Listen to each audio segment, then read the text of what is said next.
And so, yeah, there was just some hard things that happened. Sean's granddad was like the person we looked up to. He died of cancer. We watched him die. That sucked. And then Joel, his mom committed suicide by hanging herself on a ceiling fan in the living room when we were 12.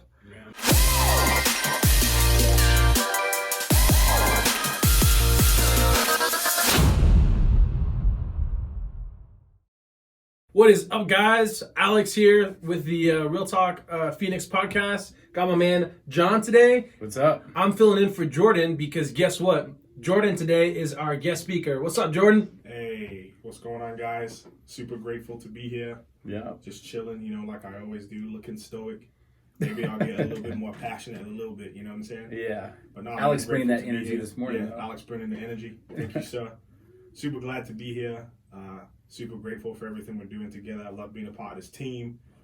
I love being a part of where we're going and what we're doing, and I'm excited to just, I guess, share a little bit this morning or today. Yeah. And, let's do it.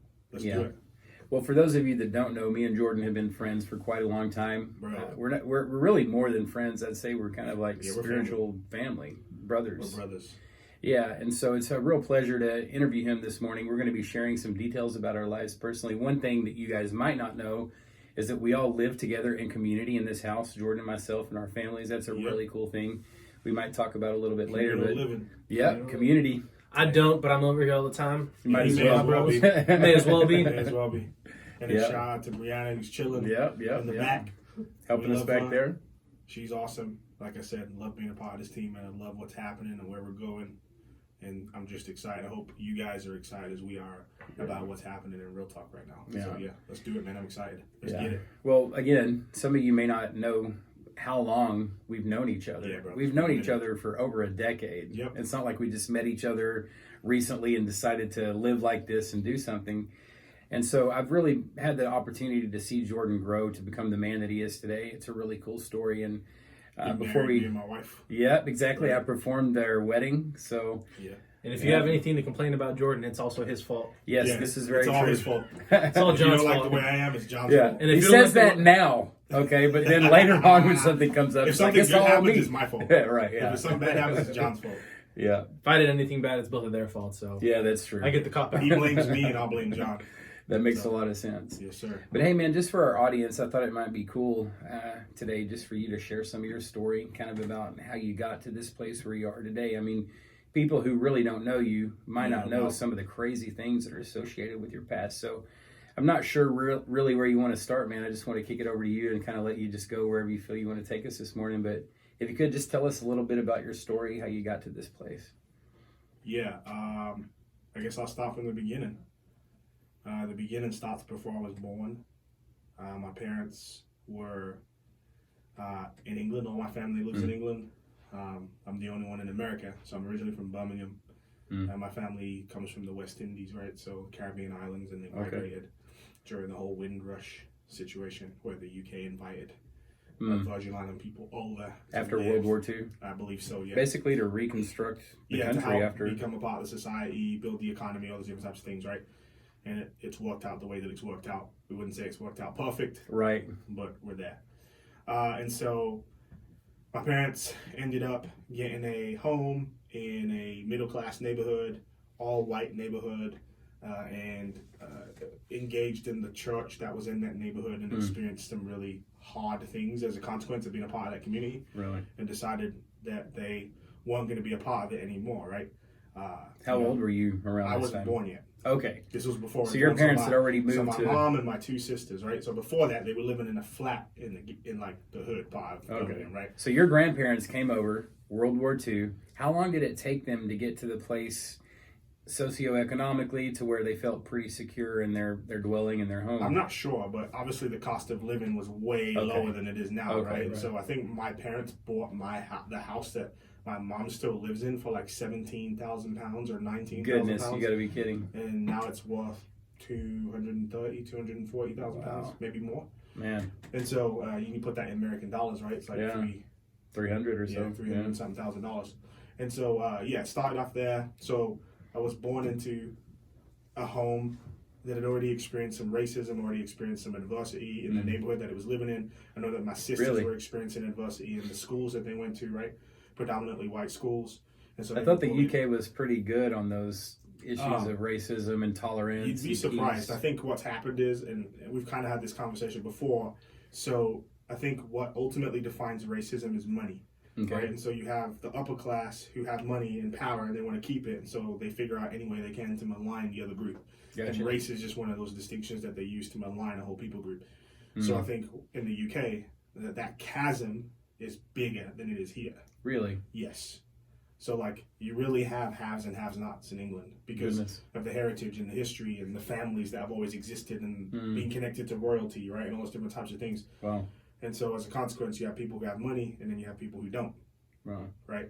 And they have money just because of who they were born to, not because of anything they did were notable with their and, life. You know, like we all know that, you know, people that have money are very good at keeping that money. Right. Right? They're teaching their families things that we're not teaching our families because we simply don't know. Right. And if we were in that same environment, whatever culture, community, would we do anything different? Who knows? And so anyways, to go back to the story. So yeah, growing up, born into a home, both parents are there. And everything was good, man. The first 10 years of my life were good. My dad was my hero. We went on trips. I enjoyed life. I enjoyed my upbringing. And then really when things took a turn was when I was 10 and my dad left home. And so I'll never forget the day. I was playing a soccer game. I scored a hat trick. And every time I scored, I would look back over to my dad to see if he was paying attention. Right. But I knew he wasn't. He was on the phone talking to the woman he was going to leave my mom for that day. Dang. Right? So we're driving home. He pulls us over at the side. We pull into the neighborhood. He pulls us over right by the neighborhood shops, by a telephone booth, a red English telephone booth is right there. Right. He's like, hey, just to let you know, me and your mom are separating. I'm going to leave home today. And I'm like, okay. I mean, I'm a 10-year-old kid. I don't even, okay, what am I supposed to do about that? Right. You know what I'm saying? And so go home, chaos, fighting, you know, find out my dad's been having an affair. And, you know, obviously at that point, I'm crying. Our family's crying, all this type of stuff. I go downstairs at that point.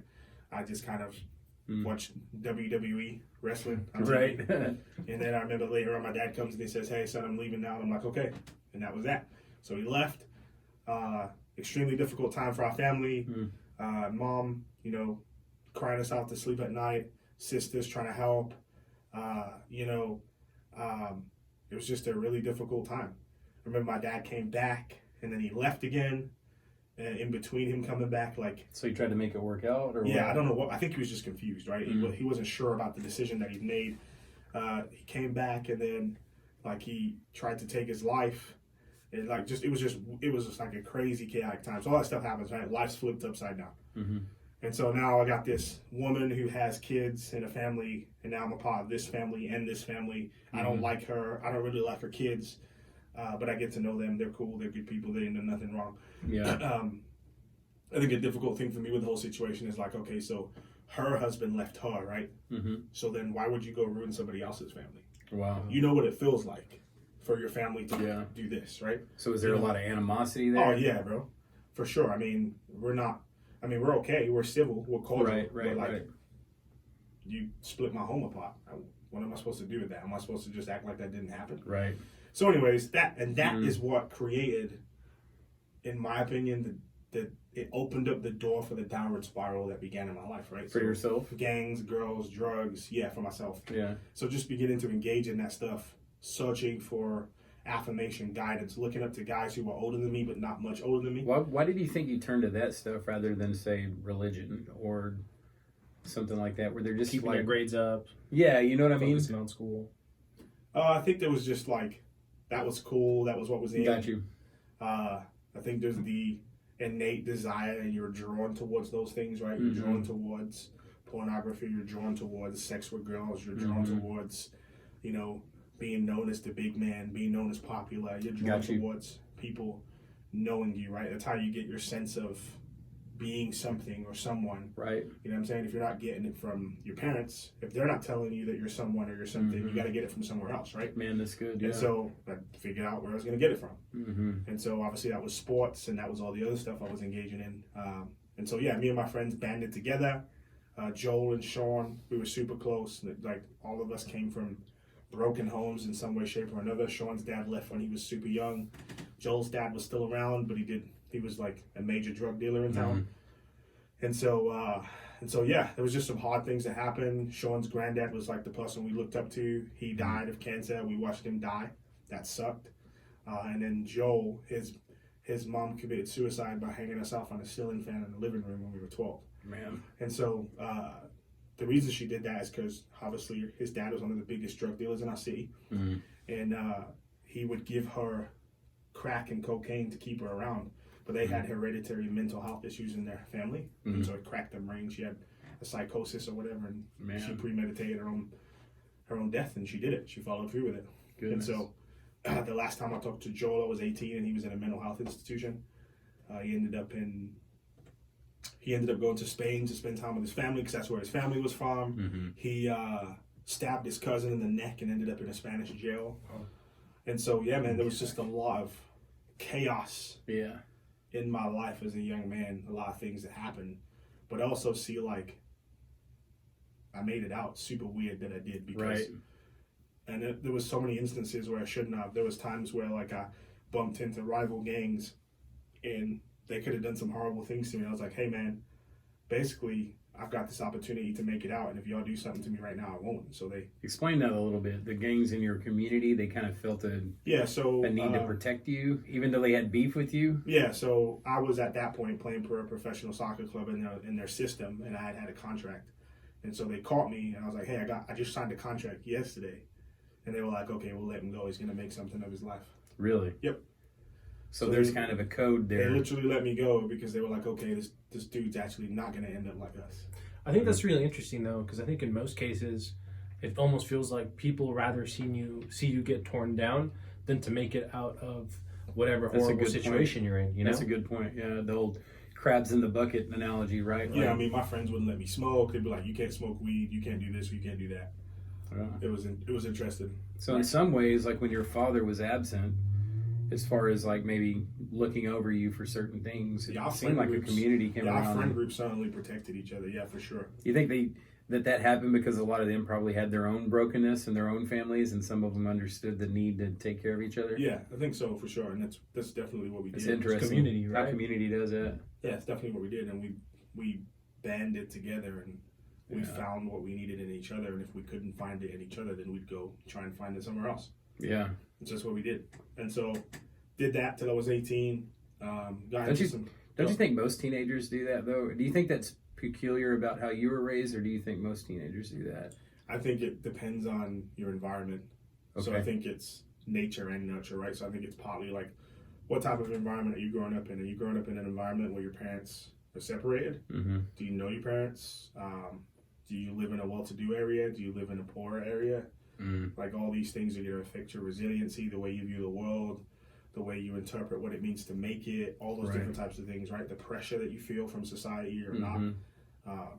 So there's so many variables at play. Gotcha. And so for me, that my environment created that unique scenario for whatever reason. Yeah. I don't know. Yeah, it just seems that, I guess you might call that a shepherding instinct, you know? Yeah, maybe. Yeah. Yeah. It seems like sports, I know that you played athletics, you were in soccer. It seems like that was my dream, that was my teams. identity, right? That's what I wanted to do. I'd given my life to that. That's what got me to America. Right. Playing soccer, and I mean, for me, I had opportunities. I was trying out professional clubs, did sign a contract, and just didn't do what I needed to do in order to keep it. And so I lost it when I was 15. Yeah. It sounds like soccer, though, was really a significant part of your life. Oh, yeah, for sure. It taught me a lot of the things I understand about the world and I understand about teamwork and teams and leadership is because of my time playing sports. No mistakes about it, no doubts about it. Yeah. I think the things that I'm able to do, the sacrifices I'm able to make, the ways I'm able to live are partly because of sport and partly because of upbringing. Yeah. What do you think mostly you got from that out of sports? Just the idea of disciplining yourself for a goal, being on a team with other people that depend on you? All that type of stuff, yeah. All of that and more. Yeah. Right? And so, yeah, I just think... So you touched a little bit about how soccer brought you to America. Mm-hmm. You want to elaborate a little bit more on that? Yeah, so basically what happened was had some long-term relationships with some girls. Those didn't work out.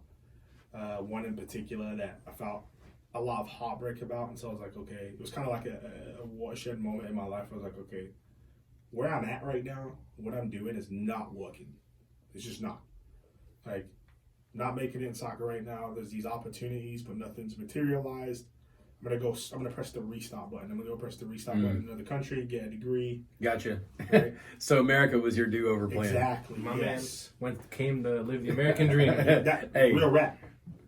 Really? Watching American Pie growing up, like, okay, damn. Seriously? Heck yeah. So you really had no clue about American culture? Real rap, just so y'all know, like, college is literally like American Pie. I'm just going to go ahead and say it. Like, Really? yeah.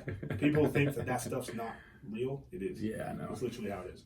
So anyways, I came out to figure out what was what, right? To live, to come out here, live the American dream, marry some rich white girl, and just chill. Yeah. Real rap, that was my plan. Play soccer, marry a rich white girl, and chill. So what happened when you got over here? Tell us a little bit about your story when you got here to the States. So came to the States. Did things turn out like that? Small town in Texas, Tyler Junior College. I went there because I wanted to play D1. I didn't have the grades. I could have got D2, but I wanted to go D1. So I was, okay, let me do 2 years at JUCO, and then I'll go D1 and try and make it to the MLS. Yeah. And so didn't have that nagging voice that was my mom telling me I couldn't do stuff anymore, and so just got even more involved in bad stuff. You know what I'm saying? So your downward spiral got even more because I had the spirally when you freedom came to. here. Who was really paying attention to what I was doing? Right. Nobody. So I could do whatever I wanted. I was free. Yeah. And that's what we see a bunch, right? Kids leave home and they start wilding out because now mom and dad ain't telling them what to do. Right. You know what? Mom and dad don't know what they're doing. Mom and dad don't even know what they're doing at their own house. Yeah. Real rap. And now they got phones, so they don't even know what they're doing on their phones. Did you feel like when you were in college, you met a bunch of people who that was the case? Like maybe they were sheltered a little bit when they were growing up, and now they're on college. You're just ready to turn up and get wild. Or do you feel like those people were already? Well, I was on the a soccer team, right? For sure, there's a very unique culture that exists in the sport of soccer. Like, we are very, like, the best way I can put it is like soccer players are pretty like ratchet, bro. They're pretty debased. Defiled. Yes. Really. Very like into sex and drugs and all that type of stuff, right? And so it's par for the course in that culture, and so it wasn't necessarily any different as a college athlete. And now you're mixing that different parts of the world, right? France, Spain, Mexico. Jamaica, Mexico, America, got you. South Africa, right? You got all these guys coming So it's together. all the world's crazy people. Yes, On one together, sport. playing together. Gotcha. Like, dude, I remember there'd be times where, like, so our sophomore year we won a national championship. We went 21-0. I remember there'd be times where we'd literally drink before practice. Really? Yeah, bro. We weren't allowed to have girls in our dorms, so we had our windows painted shut. So we chipped the paint off the windows, and we'd have girls like climb up the pipes to come to the second floor to get in our room. We had cameras, so what we do is we take clothes outside, put girls in our clothes, and have them walk in groups of guys, so it looked like it was just a group of guys. We would just bro. Soccer players are crazy. We would find all types of ways to get around everything. We would sneak out to party all the time. Yeah. So yeah, we were crazy, and so. So you were that way in the UK. It got worse when you got here to the States. Yeah. Was there a point when you're out here in the States when you just felt like things had got to their lowest for you in terms of? Oh yeah, for sure. I mean the sense of lostness and the sense of not knowing who you are and what your life is about and why you even exist became even more of a reality, right? I remember nights I would cry myself to sleep because I knew that my life wasn't turning out the way I wanted it to. Why were you crying about it? Because I knew that if there was a God, I wasn't in a good place. So you had that feeling like... I had that sense of like terror about my life because I knew I was living in a destructive way. Yeah. And I didn't know what to do about it. Yeah, I remember one time when we first met, you had told me this story about you had went out to this bar one night. I think you said it was like a gay bar. Yep, I was. Yeah, with a bunch of your Not sure if homies. it's Yeah. That was the place to go in town. So tell that it was story a a gay little bar, bit so our audience can It was understand. like, it was a gay bar, but that's where everybody hung out. So I went there Right. with the soccer team and a bunch of friends. And a girl that I was dancing with, she ended up bumping into somebody. and their whole group got riled up. We ended up going outside. All the soccer players are drunk. I'm like, yo, we need to bounce. This ain't looking good at all. These cats are like, no, we're going to fight. So a big fight breaks out, and this dude pulls out a knuckle duster, right? Yeah. And uppercuts one of our guys. And, like, we thought he was dead. He just sent it to the moon? Bro, we thought he was dead, bro. He, like, and we were going to jump him, and he pulled out this huge knife, so we was like, nah, we're good. So anyways, that dude ended up getting like $27,000 in medical bills and had to go home because he couldn't pay it, right? So it literally ruined his college career. Wow. Thankfully, now he's doing really good back in South Africa. He's got his own company. He's doing great. That's great. You know, little brushes, really like great soccer player. And, you know, he's probably one of the guys that could have really gone somewhere, really done some stuff, and he ended up going back home just because of one night and a couple of decisions. Yeah. And it wasn't even really his fault. Wrong place, wrong time. Yeah, I know that's one of the things you and I have talked about several times just in our conversations as friends, like how many moments we were really close to losing everything or close to death. Or looking back, like there was so many times where like stuff could have happened way worse than it did. Yeah. Like I can't tell you how many times that like, crazy stuff happened. I mean, we had a kid on our team who stabbed somebody in the neck and our coach got him out of an attempted murder charge. Really? Yeah. Cats be stabbing each other in the neck a lot from where you're from, it seems like. That's another thing. Coaches will do anything to keep their players. Yeah, that's true. There's all types of stuff. So anyways, I won't go too much into that to incriminate anybody. Yeah, man. I mean, it's obvious that your life, there was a lot of pain there from the time you were a young man and that you started to kind of turn down some wrong paths. But it seems like even in the midst of that, you had people, you had friends, people that cared about you enough that got you to this place where you're out here in the States. Yeah, things are continuing to spiral a little bit, but you have this ache inside of you that feels like, man, something is wrong. Yeah. Something needs to be fixed. Tell us a little bit about how your story started to change a little bit, if you don't mind. Like, you started to maybe come awake to some things in your life. Yeah, so basically had a very transformative religious experience. Okay. Ended up going to a church and felt like I experienced the power of God and kind of just flipped my world upside down. Mm. What do you mean by the power of God? Explain that. So I feel like God himself revealed himself to me. That he is who he is. So you had a religious experience. Christ, right? Yeah. And so put my faith in Christ, and it just changed my world. And and a few months later, I felt called to give my life to that end, which was to tell that story, to let people know, and to serve people and love people. Mm-hmm. And obviously the expression of that has become what we're doing. Yeah, for sure. Did you have something? No, yeah, I think just it's funny because hearing your story, I think the detail that sticks me out, because I consider you a bro and we hang out all the time, and so a lot of this stuff I already know. But the one interesting thing that I've heard today when he was telling his story was that his grades were bad, so he couldn't play in D1 soccer. And I think the thing, for those of you guys that don't know Jordan, the fact that he had bad grades, because he's like probably one of the most, if not the most intelligent person I think I know, really goes to show you how bad of a path he was going, because this dude probably wouldn't even have to study to pass exams and all this and that just because he's so intelligent. Well, it shows you how much potential he had too, right? Like all the other people looking around at you in your life, they saw that potential, but they also saw maybe some of the destructive stuff. Lack that you had. Yeah, like the lack of motivation. And I think too, once I became a person of faith, there were things that I started to value. So I valued studying the Bible, right? I valued reading more. I valued certain practices that would help you in the academic setting, right? Right. So I think over the past 10 years, I've really nurtured some of those things about myself. Mm-hmm. But I mean, not too long after, my grades turned around just like that. Yeah. You know what I mean? Because now I valued life, I valued school, I saw what was happening in my life and where I was going and where I felt like God was leading me to go. Mm-hmm. So because of that, because there wasn't that aimlessness and that waywardness in that sense anymore, I was really like focused and then I had an intent to what I was doing. Sure. Yeah. So tell us about that time on campus after you've obviously had this religious experience. Mm-hmm. What did your progress in your life begin to start looking like it? Yeah, so obviously got heavily involved in the church and started really being engaged in ministry stuff, talking to people about my faith. having conversations like the conversations we have about things that matter to people, and helping them understand like what is the ultimate thing that we should look to when we're understanding the issues that plague our world, right? And so spent a lot of time doing that. Worked at the church for a little while. Ended up leaving that place, getting married to my wife.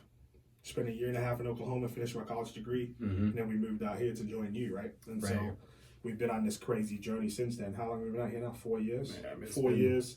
It's been crazy. Ups and downs, chaos, horrible, hurtful, tragic things have happened, but we've kind of stayed the course. And out of that, this thing that we're doing now has been birthed, right? Right.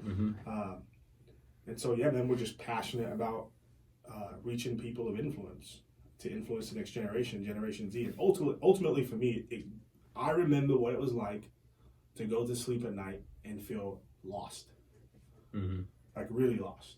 Yeah. Like I don't even know why I exist. I don't even know why I'm doing the things that I'm doing. Yeah, asking all these big questions. I can't even make sense of my life right now. Nothing about it makes sense. Did it on purpose. And so, and not knowing how to fix it, and not knowing how to change. I can't tell you how many times I told myself, all right, I'm going to do things different tomorrow. Never happened. Not one time. And so maybe that's just because I didn't have the willpower, but I feel like most people are that way. Right. Right? And so... Well, something gave you that willpower. Exactly. And obviously, ultimately, I believe it was God himself who gave me that willpower, right? But my point is, I don't want teenagers to have to go through what I went through. I don't want middle schoolers to have to go what I went through. I don't want college students to have to go what I went through. And so what I want to do is, or what I'm doing now is giving my life to that end, creating something that can help young people figure out purpose, figure out destiny, have a clear sense of why they exist and why they're here and what they're here for and what they can use their life for. Yeah. And what does it mean to live a full life? What does it mean to live a good life? Why does it even matter?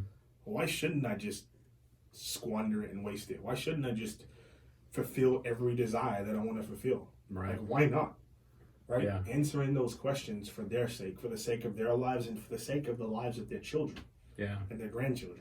It's interesting. It makes me wonder how much the absence of your father during those formation periods of your life kind of led you to value other men or other people of influence. That it seems like there were quite a few of those people, whether they were coaches, teachers, peers, or whatever, that were around you during this time, right?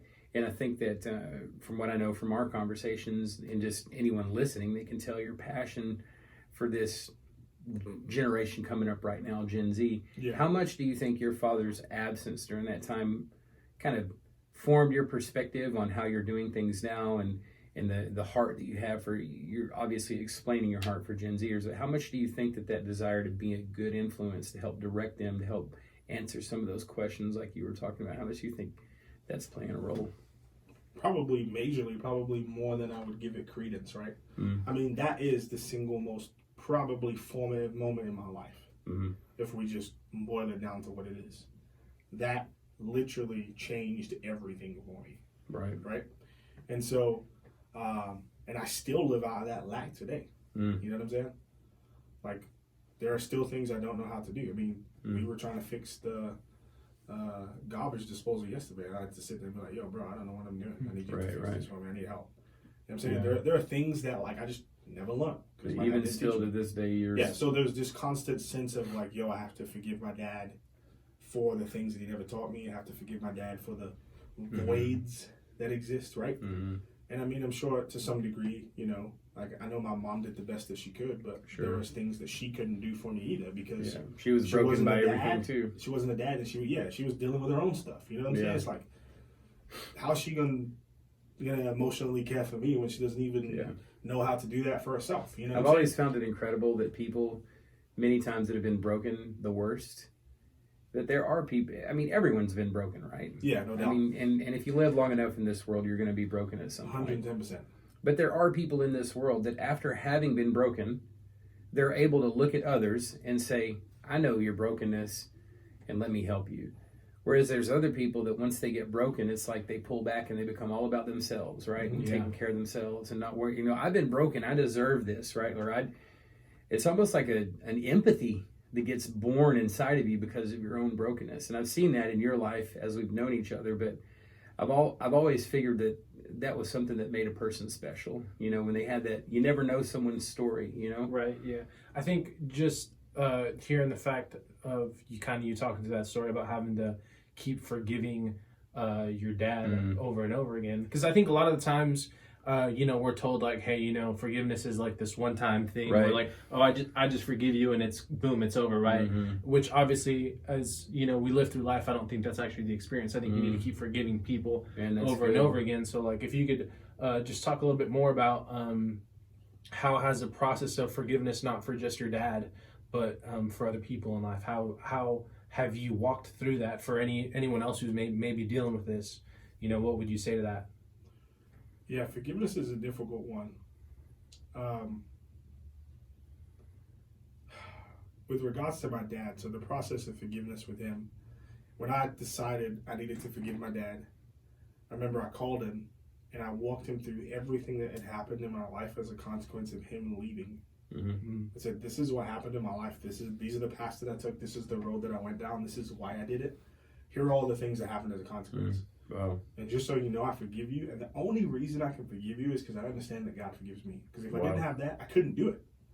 I wouldn't have the ability. Like it's a heavy burden. That's a great point, man. Right? And so I needed to put that burden somewhere. Right? And I was able to put it on Christ. I've always thought about that when it comes to forgiveness or like reconciliation or the good God stuff that God does. Why does it always seem that we give those messages to the victims, the people who've been harmed by the perpetrator, but never the perpetrator?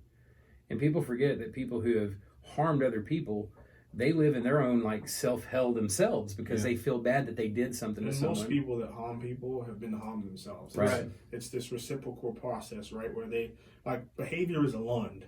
Yeah. Right? You don't just come out of the womb just doing crazy stuff, right? It's learned behavior. There are things that happen in your environment. And when we recognize that, and we recognize that we were just fortunate to be born into a family where we weren't abused, or we weren't taken advantage of, or our parents didn't die, and we actually had money, and we didn't grow up in the hood. When you realize that you were just fortunate to be placed where you were placed, right? Then you start to look at those people a little bit differently because you recognize, like, dang, if I went through what they went through, I'd probably be doing the same thing, if not worse. Exactly. You know what I'm saying? Exactly. And so I recognized that there were things in my dad's childhood that were probably difficult and made him who he was. You know what I'm saying? You were able to, this is what I was talking about earlier, man, that you were able to have empathy in your heart. You weren't bitter at his shortcomings. Well, and I've seen that with a lot of people before. When bad things happen to them, they get bitter at the people that did something to them rather than having empathy for that person. And this kind of answers your question, like, why are some people able to walk in forgiveness and others aren't? Right? I think it's that ability to realize whether you're the victim or a perpetrator, we're all broken and we all need grace. And that's the point, right? And the reality is, if I hold on to that, it's literally going to ruin my life. Yeah. And so that's good, man. Like, unforgiveness is like drinking poison and expecting the other person to die. Yeah. Right? Yeah. It's not going to happen. Or what's that phrase you always use about, loving people for what they are, forgiving them for what they're not? Yeah, exactly. So the reality is, all I can do is enjoy another human being for what they are. Right? So I can enjoy John for all that he is. The good things about John, I enjoy those things. And then the things that are not so good, I forgive you for. And the same should be true in your relationship with me. That's all we've got, ultimately. Enjoy a person for what you can and forgive them for what you can. Yeah. You know what I'm saying? That's it. Otherwise, your relationships are just ruined. Because like you said, that's so good, man. We all have stuff going on. We all have deficiencies and issues and weaknesses and wounds. That's interesting because it's almost like a lot, I think this is a good point because you're saying to love someone for the good things and then forgive them and love them in forgiveness for the bad things. But I think in most cases, it seems like with those bad things about people, we keep holding grudges against, right? Because it's almost like we want this next person to be perfect, right? It colors all the rest of your relationships because now, through that lens, if anybody does anything that remotely looks like that individual, you're going to assume the worst automatically and probably blow that thing up. Yeah. You know what I'm saying? So you end up never giving people a chance. Yeah. You never giving other people a chance. Well, too, selfishness, right? I mean, selfishness is like a vacuum. It's always sucking, right? It's always taking. Nature abhors a vacuum, right? So when we become these new people, when we have faith, it's like we're converted from these people that take all the time and need to receive to be these people who are supposed to give. And I think that's the hard thing, man. It's like, how do you give something to someone when you feel like you don't have anything on the inside of you to give, you know? And I think that's, obviously we've created this whole thing around engaging this generation and training up influencers and equipping them to do so. And so as I think about that, I think about this reality that we're essentially talking about flipping the hierarchical order and structure of our society on its head. Yes. Like, we need to start leading in completely different things from we're leading in right now. We're always leading from the position of authority, and what we need to be leading from is the position of responsibility, right? Laying down our lives for people. We're always telling young people what to do. That's good. Why don't we let young people tell us what to do? Or why don't we help them achieve what it is that they want to do? Instead of talking, why don't we listen? Instead of telling them what's true, why don't we ask them what's true? That's right? true, so, man. We need to build this environment and this community of collaboration, right? We need to create... That's such a great point. Whether we like it or not, Gen Z is the future, period. No ands, ifs, or buts. Right. They're going to lead the world. And so how they lead it is entirely up to us.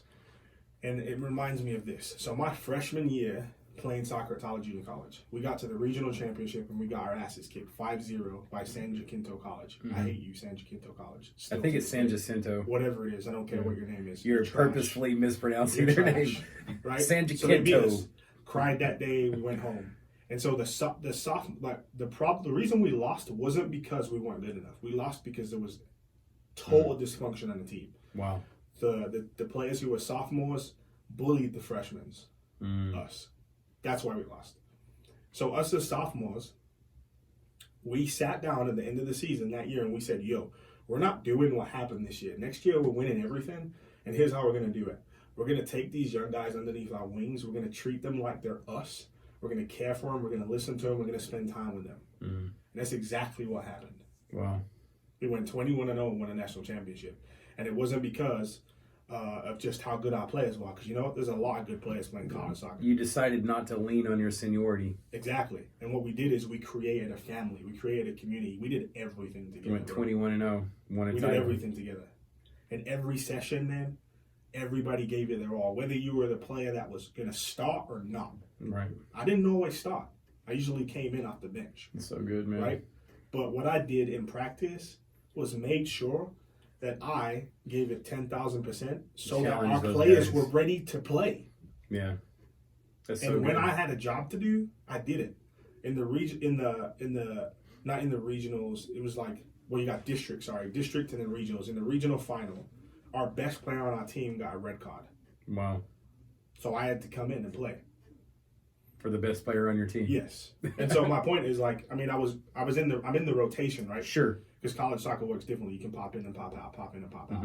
Right? And so, but now I've got to play significantly more minutes at a pivotal time where we're winning a tight game and like they're battering us trying to score. Right? And so I'm ready to play. I go in, I do my job, we win. Yep. But why is that? Because we train the same way we play. You know what I'm saying? And so what my point is, we created a community where every player was ready to step up and do a job.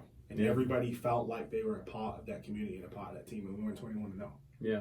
That's kind of like you were saying, you know, like the flipping upside down of culture. Hierarchical society really puts separation between the people who are at the top and the people who are the worker bees. And that stuff doesn't matter anymore. Our society's changing. Agreed. We're in the middle of probably one of the most disruptive times that, I mean, certainly Gen Z's lived. It's the most it's more disruptive than 9/11. Yeah, seriously. I mean, it's maybe not as hard. How long is it going to take our economy to climb out of this? It's changed forever. Businesses forever. Exactly. And what's crazy about it is people don't even realize how much it's changed. The way that your life was before, in forget fantasy it. Now. Agreed. Forget it. It's not going to be that way anymore. It's over, right? You laughing at this? I'm laughing at the fact that both of you guys are talking at the same time. That's how we work. Well, good luck to anyone who's listening to this. You might have to put it on. You can follow extra slow. We've been mumbled for 30 seconds, but that's the point, right? It's over. Our society has forever been changed. Yeah. And so, and I think it only took 2 weeks. I think it's been changed for the better. Yeah, I agree. And I think we're going to see the fruit of that. Agreed. And I think we're going to see what we were going to see anyways, which is entrepreneurial people, right? Like, it's no longer going to be about positions of fast forward process. You're no longer going to have to work at places you don't want to work anymore because there won't be a lot of those places around, right? So you're going to have to figure something out, or you're really going to have to like work for someone you hate. It's going to force people to chase their dreams. It's going to force people to try and live out their passions, which to me is exciting because it'll make our world a much better place. But Gen Z is uniquely equipped for that. Exactly. Uniquely equipped to they're thrive creative in this enough. environment. Right? Yep. Their world is literally made for this. Yeah. And the new world that they create from all of this is what's going to trip everything out. Exciting. Because people don't realize it, man. Like, when you can no longer go to a place to get the stuff that you need anymore, and you got to go here to get what you need, this is the digitally native world that they are natives in, right? Like technology, the internet. And so it's blowing my mind. What are some of the other things that you're seeing? We talked about like the flipping upside down of culture. We've talked about this redistribution of trust several times on previous podcasts. Yeah. But what are some other things that you're seeing right now about Gen Z that's just like, man, this is stuff that people need to know? Is there anything that just kind of like sticks right up off your head? Anything that I haven't already said? I mean, I just mentioned them being socially entrepreneurial, which I think is of great importance right now in terms of everything that's happening in society and culture and how we're shifting and how we're moving. I think we were talking about this earlier, the way people are going to give to nonprofit organizations and the way people are going to give to churches and different things of that nature. Charities is going to change. Gen Z is passionate about a lot of things. Millennials are the same. And so we want to give little amounts to lots of things. You know what I'm saying? This idea of big money donors, in my opinion, is going to go away. You know what I'm saying? Well, even the idea of digital platform, right? I mean, this is something that we've been... The idea, once again, you're talking about the redistribution of trust. Like, we need to create organizations and systems that connect people, right? Not places where they come to the authoritative figure who tells them what to do. That stuff's going out the window. And so people want to be connected to each other. Once again, the redistribution of trust. Gen Z doesn't care if you have a degree. They care if a bunch of people said it's true. And so you can stand there with your PhD and tell everybody what's what, but these kids ain't listening. And that goes back to what... And ultimately, they know that they can do whatever they want to do without you. Because guess what? They have a phone, and they have Instagram, and they have Snapchat, and they have Facebook, and they have Twitter, and they have TikTok. They'll go around you. They'll go around you to get what they want. What's worse than going around you is when they make you a meme. Real rap. Like, there's just a whole aspect of that. Fact check you in front of your face. In your face, right? Make sure that you're right. Yeah. They won't just not listen to you. That's the thing that I'm realizing about Gen Z, and I think that our audience needs to know. They will literally make fun of you, and you don't even know about it. Like, your profile picture on your Facebook page now becomes a meme, and they're saying all kinds of crazy stuff like, this is what a child predator looks like, or like just crazy stuff to roast people. You know, and I think that's one thing that I definitely have noticed about Gen Z. It's not just like a, okay, boomer rolling your eyes thing. Ultimately, it's like... They're going to circumnavigate. They're not going to wait. The sad thing is that they have to. Yes, agreed. And what I mean by that, so it reminds me of like monks in monasteries, right? So throughout history, one of the interesting things that would happen is you'd have a monk who would dig the same hole for 50 years and then retire and die. And another monk would come and dig the same hole for 50 years. And it would take 400 years for them to build this thing, and it would take 8 monks to do it. And this idea of living for something that you're not going to see, right? We don't anymore, because we live in an individualized, self-actualized, me society. We don't live to pass stuff on anymore. That's so good. We don't live to hand the torch down to the next generation. Wow. That's what we're already doing. We're already like if y'all want to be in the business of like really helping this generation, then everything you've got planned for your life, forget it. Squash it. And go live for the sake of building up young people and preparing them to change the world. You're not going to change the world, they are. Yeah. Your name is not going to be known, their name is going to be known. Are you okay with that? Right. Wow. You know what I'm saying? Like, who made Steve Jobs Steve Jobs? You know what I'm saying? Who helped him get there? Who were the people along the way that taught him what he needed to know? Who were the people along the way who told him that he was great and he was brilliant, he could do? You know what I'm saying? You think, like, all the people that have created great things in this world, there were people who we have no idea who they are, that spoke into their lives at pivotal moments that brought them to the point of where they're at. I think that's a profound point, because I think, speaking as a Gen Zer myself, and this is from my perspective, right? I think I've seen in many cases that there's these people that are in positions of leadership who are, I mean, obviously they're, 2 or 3 times my age, and it almost seems like I have to be perfect to be able to lead or be in that position, right? And it seems like they want you to be them. Exactly. And then they're like about to die tomorrow. And if they want to prepare you for a future that does not exist. And that's the problem, right? It's funny because you say, if I become like you, then I'm not prepared to lead in the future that's about to come. Yeah. I'm prepared to lead in the future that's about to come because I'm me. And if you try to make me look like you, then I'm not ready. And the thing that you've created is actually going to die. Yeah. So if you hand your organization, if you hand your institution, or whatever it is that you've given your life to, right, over to somebody who you're trying to make look like you, to live in a world that no longer looks like you, guess what? That thing that you've given your life to is going away. Yeah, it's interesting you say that. So the other night I'm on the back porch with my son, and we have our little real talks occasionally, and we'll go out and he'll say, "Dad, can we have a real talk together?" I find a lot of reward in that he still uses that language. Cute. Yeah, but we're on the back porch talking, and he's had a tough time right now with coronavirus, and he's felt like it's been a really long break, but we've been trying to get them back into the swing of education and things. All this happened right at the end of their spring break. Anyways, so we're on the back porch talking, and I'm telling him that we need to start getting back into his academics. And he's like, "I hate school." And I'm like, "Well, tell me why you hate school." And there's this long pause, and he looks at me dead in my eye, and he goes, "Because all we learn about in school is what happened in the past." He goes, "No one's showing us how to move into the future." Wow. To make progress. How old is he? My son's 10 years old. Wow. He blew my mind. He's like, "No one's teaching us how to take hold of the future." And I was like, dang, only people are, and I said, "Well, don't you think there's some value in learning the past?" He's like, "Yeah, but a lot of the things that we learn about are the mistakes people made." And it was just funny that was a child's perspective, the mistake. What? World War II. They view that as a mistake. It should have never happened. Like, all these people died. Global warming, we are in this place, and they're learning about like carbon dating and how things are happening this way. Why do you teach somebody in a particular way? To program them. To control them. Yeah. Plain and simple. Well, that's also one of the reasons why the education system is so backed up, right? Social medias, you guys brought up this point it's given us a space to fact check everything, right? So if I'm learning about what happened with the United States, quote unquote, buying the territory from Mexico, is that actually what really happened? Or can I go look on my phone and find something else? We're not going to go down that rabbit hole, but there's a lot more to those things that happened than, like the whole, the Spaniards came and had a nice turkey dinner with the Indians, right? That's not what happened. Yeah, exactly. Exactly. Yeah, it's a lot to think about, man. It's a lot to think about. And I know that, that's been the reason for recently we've been working with Real Talk, and you really brought up probably a few years ago, I'd say now, this concept of digital platform.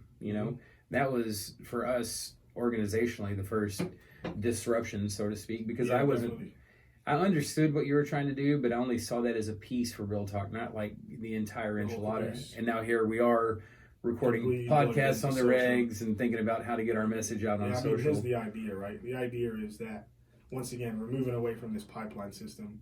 People in of themselves have gifts and talents, right, that need to come to the surface. They have passions. They have things that they care about. They have things that they're good at. And they have things to offer, right? Right. And so what we're doing is providing a space where a community can come together centered around a mission, and obviously that mission is reaching Gen Z, right? Mm-hmm. But there are a ton of people that care about that just like us. Right. And so we want to know them, we want to partner with them, we want to offer what we have to them, and we want them to offer to us what they have. Mm-hmm. And together we're going to do a much better job of reaching this generation than we would if we just tried to do it by ourselves. Mm-hmm. If we tried to reach all the campuses in Phoenix, just Phoenix alone, it's impossible to do with just 4 of us, right? We don't have enough time, manpower, energy. But together resources. we can. Together we can, right? Yeah.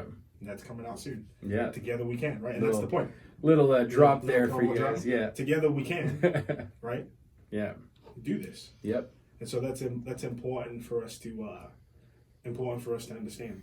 And so the whole idea of platform is connecting. Yeah, so I was going to ask you right? as a wrap. So you're connecting the person who needs something to the person, who has that thing to give. Mm-hmm. And then inside of that as well, we're contributing something, which is obviously the platform, and then the resources that we're giving to people to help them in this journey. We figured out a particular way of engaging Gen Z that works.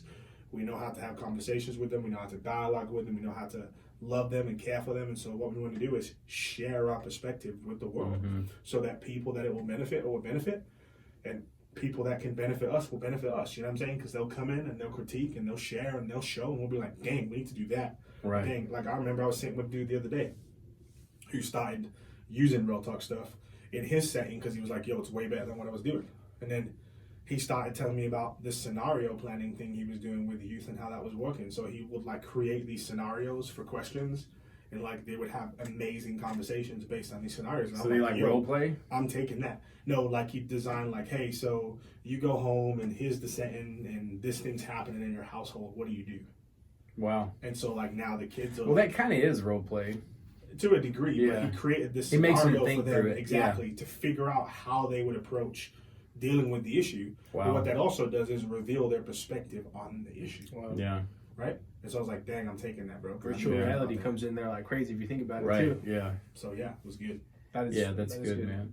Yeah, do you have something? No, no. Yeah, I was going to say, we talked about the digital platform, and I know that there's the big picture idea of what we want to happen, but what are some of the practical things on the platform right now that you're seeing that anyone who's trying to have influence with the Gen Z are like, what are some of the things that you're putting out on the platform right now that would really benefit them if there were like one or two things Yeah. that they really need to like, hey, do this? Well, I think the two things I would say I'm most proud of are our Real Talk episodes and our conversation kits. The Real Talk episodes, the reason I'm proud of those is because we're literally giving people an inside look into what it is that a Gen Zer has to say concerning their world, Right. right? So let's talk to them about the issues that are really going on in their life, and let's give them the opportunity to share on those issues in a very candid and clear way for the sake of us understanding what's going on. So somebody may watch one of those videos and be like, dang, that's why the Gen Z in my life's behaving that way. So your That's idea, why- yeah, So the whole idea, right, is to gain insights, to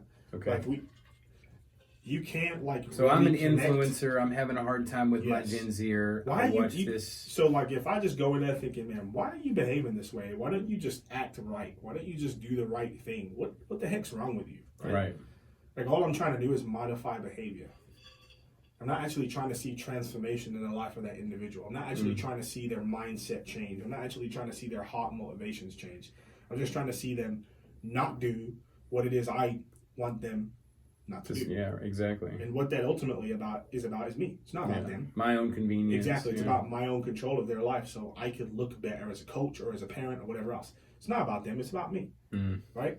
But when I start to ask why, and I start to have empathy and understanding for the reason why their world is the way that it is and the reason they think the way that they do, then what begins to happen is I begin to become curious. I begin to ask questions. I begin to learn. I begin to grow. And I begin to be able to speak into their lives in a way with experience and wisdom, which they don't have because they're young. Yeah. That can be transformative for them. So tell me about the conversation kits then. So the conversation kits are basically to help with that. So there are a lot of conversations that we've had on all the campuses that we've been on for the years that we've been on them. And the whole idea with those is we wanted to take those conversations we've had. Here are the questions that we've seen work. We've seen kids respond to them really well. We've seen them really take them deep in the conversation that we're trying to have. And then here's the response that we would give as an organization, right? So when we're on campus, this is the response we would give to this issue that you're talking through: anxiety, fear, sex, pornography, whatever it is, right? Here's the questions that we would use, and then here's the response we would give at the end of that conversation to give that Gen Z something helpful to walk away with that they can think about and make a choice on. And that's ultimately the thing, right? Yeah. Like we need to be okay with these kids making choices. Yeah, that's good. You got to give them the freedom to make decisions, because when you don't, guess what? They just make them anyways. They just make them without you. Right. So they can either make them with you or they can make them without you. That's up to you. Well, if I'm an influencer and you're telling me, hey, use this thing, it's going to help, why should I trust you? Why should I say, hey, this guy's telling me this conversation kit thing is going to work? Like, what reason do I have as a parent, a teacher, a coach, an influencer, whatever it is you call them? Like, what reason do I have to believe that there's any credibility? Like, what's giving you credibility to say that this I thing's think going what to work? gives us credibility to say what we say is the fact that we've been having hundreds of conversations with thousands of students for years. And on how is campuses that across the happening? valley. Okay. Because what's happened is we've had dialogues with students who are poor, students who are rich, students who are struggling, students who are successful. We've been in all those spaces. We've built relationships. We've talked. We've had deep conversations. We've heard their perspective. We've shared ours. And so out of that, we clearly understand what works and what doesn't. So your And it's not something- interaction with and Gen look, Zers it's- all over. Yeah, and the reality is this. There are plenty of people doing great work out there. Real Talk isn't the only organization that's doing great work. Right, yeah. And we don't want to be plugged as that. Like there are plenty of other organizations that we highlight, that we have on our podcast, that we do stuff with, right? And so we don't have an issue with any of that. We just want to be a part of the ecosystem of reaching this next generation. And so if you're plugged into anyone can already, use the conversation kits? Yeah, I mean, our stuff's completely free, right? So it's not like you're going to have to pay something to use it anyways. You can check it out. If you like it, use it. If you don't, tell us what's wrong with it. We'd love to know. Yeah. So, you know what I'm saying? So that being said, do you have maybe a story that sticks out to you from maybe a student or a parent that you've had conversations with about this stuff and how it's helped them? Yeah, I mean, there's tons, there's several. First one that comes to mind would be, I was at PV High School a few years back having a conversation with some students, and I'd asked them what was like one of the most transformative moments in your life. So what is a moment in your life that changed you forever? And this girl started to talk about how her brother had recently gone to prison, and him going to prison had changed her life because he was the only person in her life she trusted, and now she doesn't trust anybody.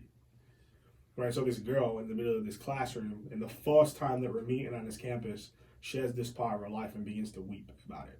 In the room. Yeah. I share another time when I did the same thing at another school. So what we did is just by asking a question? Yeah, we asked these kids to share the saddest stories in their life. We had 3 students do it. So one shared about how her granddad had died of a stroke in a storm in a car with his grandmother because they got trapped. And I'm like, dang, that's terrible. Can't get a worse story than that. The next girl's like, my brother committed suicide recently. I'm like, dang, can't get a worse story than that. The next girl goes, hey, so my dad shot my mom, shot himself. He died, but my mom survived. And I'm just like, I remember that day. Whoa. You're carrying this around? Just walking through school. You're carrying this around? Like, this is the first time we've met each other, and you're sharing this stuff with me? Like, dang. And then kids are starting to share about how their dads or father-in-laws would hold, stepdads would hold pillows over their faces and put cigarettes out on them. Like, they all just begin to share all these stories of all these hurtful, abusive, tragic things that have happened in their life as a consequence of just a couple of them opening up. And so, like, Gen Z wants to talk, Gen Z wants to dialogue, but they don't want to dialogue about BS. They want to get down to that real. Right. So if you want to have real conversations about existential stuff and does God exist and what is life about and should I believe this or should I believe that, they want to talk about that stuff. Yeah. If you just want to have and their pain, willy-nilly, frilly conversations, superficial stuff, they're not interested. Yeah. They don't care about that stuff. They want to talk about like what's really going on and what they should really do and how they should really live their lives and why. They want to know why. And if you can't tell them why, you're wasting your time. That's so good, man. Well, that's a lot of great stuff. Cool, man. Man, just want to give you an opportunity, though, before we sign off, just for you to, I know you had mentioned earlier that this religious experience that you had, this encounter, was hugely transformative. Just want to give you a couple of minutes just to kind of close up with that, some of your personal testimony and whatnot. And just we are a Christian, we are Christians. This isn't necessarily a Christian organization, but we believe in that. So we're Christians. We fly that flag boldly, and we love Jesus, and we're unashamed of that. But we want to have real conversations about real stuff. We want to talk about hard stuff. We want to talk about what's really going on in the world. We don't want to turn a blind eye to it. We want to stare it in the face and ask the question or answer the question, where is God? That's what we want to do. Yeah, that's good. And among other questions that we want to answer. And so anyways, I go back, I turn up at this church. Super weird. People are happy that I'm here, but they've never met me. And it was genuine that I could tell those people genuinely cared that I was there. It was super weird to me. It was like, this is really peculiar. Walk into the room, worship starts, people are lifting their hands. I'm like, okay, you guys are psycho. Why are people lifting their hands right now? To what? To whom? For what for? Right? And so I remember the atmosphere in the room changing. It just felt different. It felt weighty. It felt like something was happening. I remember experiencing all these emotions and like thinking about my past and thinking about all the struggles I'd had in my life and all the things that had happened and all the ways that I was broken. And I remember in that moment, man, God just revealed himself to me and be like, hey, man, I'm Jesus. I died for you. And if you'll follow me, I'll love you for forever. And so It's like, okay, I was undone. Yeah. Wrecked my world. It was just dusted after that. Yep. Flipped me upside down. I remember the colors were different when I left the church because I knew I was alive. I Wow. wasn't dead anymore. You know, they have this phrase in Christianity called being born again. Yep. That's Yeah. definitely what happened. Yeah, very similar to me. And I mean, like, Yeah. you have to understand, I have no concept of this stuff. It's not like I was looking. It's not like I was like, you know what I mean? But that's what happened. I don't have any other way to explain it. I know that that's what happened. Yeah. And like, nobody can take that away from me ever. That's true, man. How can they take something away from you when it was given? Exactly. I didn't even give it to myself. You know? Yeah. That's great, man. It's Well, amazing. great story, great testimony, great things that you're doing here for students in the Valley, that we're doing for students here in the Valley, GenZers and influencers of those in the life of Gen Z. We just want to remind any of you guys who are following our content on social, you can find us on Facebook, you can find us on Instagram, Twitter, and LinkedIn. You can also find us on YouTube if you want to get the entire episodes of this. They're also on Facebook Watch. And so this was episode 25. Is that right? Books. Yep. Yeah. A quarter of a century. That's pretty 25 good. years old. Yeah. Making progress. Yeah. And so we appreciate all you guys tuning in today. I love And y'all. Thank yeah, you. Thank we you, love guys. you. We hope you tune in for the next podcast. See you later. Cheers. Peace.